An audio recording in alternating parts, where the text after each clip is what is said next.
Is your to-do list longer than your day? And do you end your days feeling defeated by all that you didn't get done rather than celebrating what you did accomplish? Well, today it is time to flip the script on feeling like my to-do list is way too long. We're going to turn that idea around and give you a new way to think about managing your to-do list.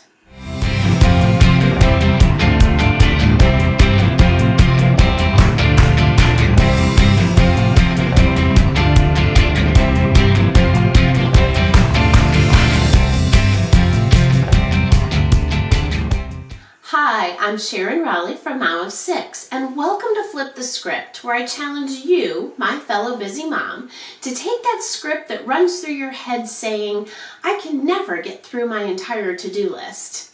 We're going to turn that idea upside down and give you a new way to think about how you keep and work through a to-do list. As busy moms, we've all got to-do lists, whether we keep them on paper, in our planner, on Post-it notes, in an app, or even all up in our head.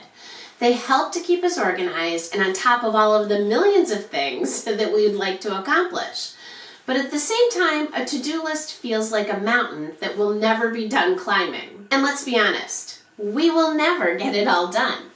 That's right. All of us are going to leave the earth someday with stuff remaining on our to-do list. So the key to feeling like we're on top of our to-do list is to limit the scope of what appears on today's list. Narrow that list down to what can realistically be done today. How do we do that? Well, the first step is to do a brain dump. Create one master to-do list in just one place. Get everything out of your head and down on paper.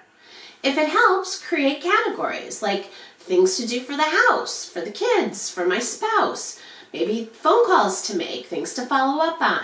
However you want to list it, just get it down into one place. Then, as new tasks come up over time, just keep adding to your master list. This master list will become the source that you go to when creating your daily to-do list.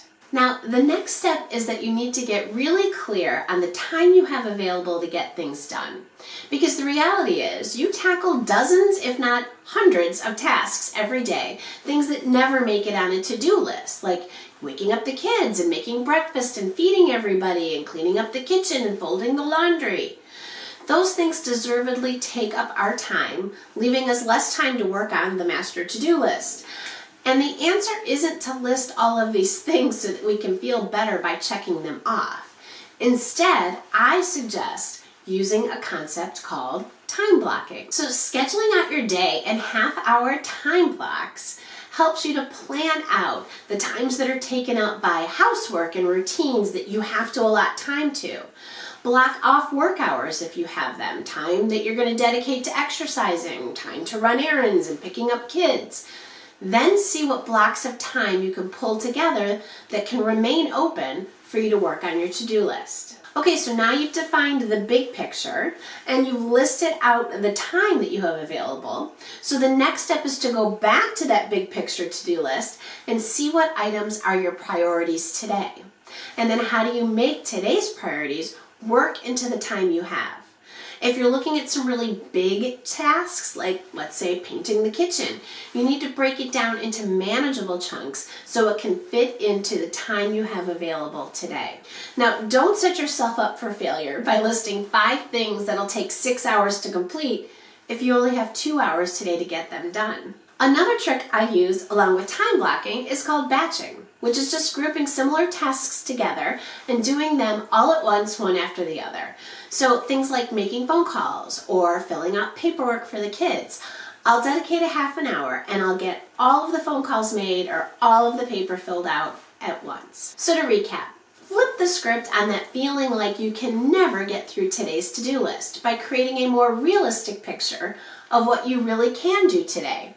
Block out the time that you'll dedicate to tackling the list separate from the time that you use to do regular household chores or routines, and where possible, batch similar tasks together so that you can work through them more efficiently. Thank you so much for watching. Don't forget to hit that subscribe button so you won't miss our next episode of Flip the Script, where I'll be tackling the issue of how do you part with things that you no longer love, need, or use.